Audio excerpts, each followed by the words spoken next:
Hello everybody, Mike with the 1974 GMC. Just going to show you some progress here so you can see that the little platform for the battery or battery tray is in. Welded it up, painted it up, and for now I have this piece of OSB in there. I'm not sure that that's going to be the end. Like I said, I might look for some sort of egg crate material to put in there, but for right now that'll hold the battery so that I can test start this engine hopefully soon. You can see here the radiator is back in, which is nice, and the hack worked great. I basically set the radiator on the bottom piece. I kind of worked it, I was by myself, so I worked it side to side and got it up high enough to set on my jack, and then I jacked it into place, guided it into the place, and put the bolts in. So that was really nice. That worked out well. I did put the shroud on first, top two bolts of the shroud on first, with all the rubber stuff and what have you that goes around that ring. So I got that all in place first, and then jacked the radiator up in there. And you can see now that I actually have my condenser mounted.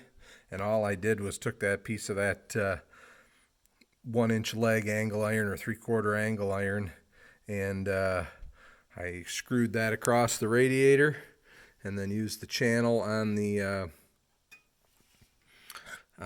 condenser.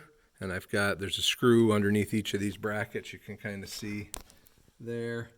These were the brackets that came with it, with the condenser, but they didn't make it long enough to get out to either side of the radiator. And I do know you want to get it just about as close to the radiator as you can, so the air flows through it. And then you can see I use those brackets to brace the oil, or actually it's a transmission cooler that was in the vehicle already when I got it.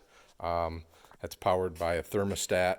There's a thermostat right there. I just got to wire it back up, and these brackets came up and hooked to these brackets here that are holding it to the chassis, came up and hooked to the bottom of the AC unit that was in there, but that's gone, so I had to make something different. So that's why these here are bracing it. So you can see that's in there. It's pretty snug.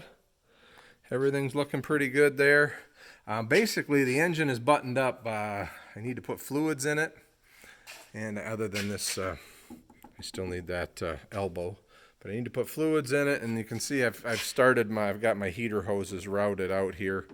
I've got to obviously complete a loop there so that the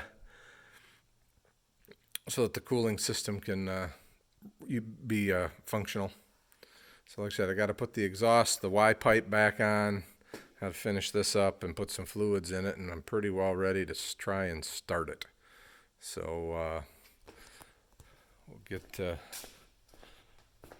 hopefully maybe this afternoon that'll happen. I'll fire it up and it'll run. You can see there's the engine compartment. There's that bracket that I added onto, welded up and added onto, so for my cruise control.